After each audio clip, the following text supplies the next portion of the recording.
If you're a student in your school, in your colleges, in your university, if you're working somewhere, in your workplaces, mention on the notice board, you can give flyers, you can do plays in your school, university, you can do street plays, and the list is long. You can put hoardings in your school, in your colleges, in your office place, and make the people aware of what's happening in Jerusalem.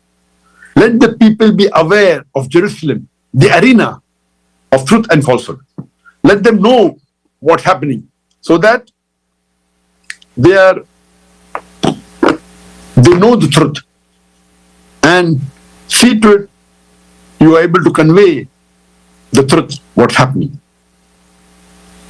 Point number 5, that see to it that you make a protest against the atrocity done by Israel, by the army of Israel on the people of Gaza.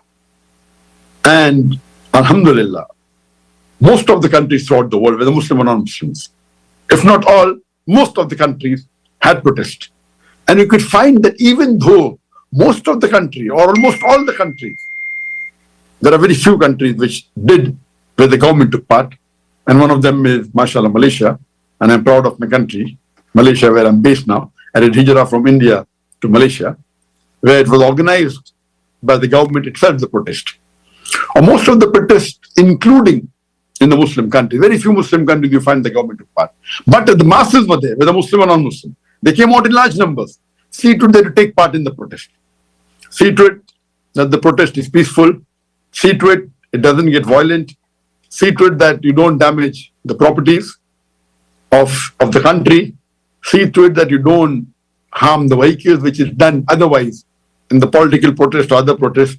It should be a peaceful protest to show to the world that you are in solidarity with the people of Gaza.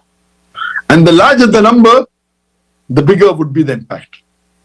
And we find that unfortunately, most of the countries, including the Muslim countries, they don't encourage protest. Most of them. I will have to count on the fingertips the government. And one of them, as I said, is Malaysia, mashallah. That protest is encouraged and it's organized by the government itself. In Malaysia, mashallah, there's a competition between the opposition and the ruling party who is supporting Palestine more. So the opposition takes out a protest, the ruling party takes out a bigger protest. The opposition collects few million, the ruling party collects 100 million. This is good. So there's competition in khair.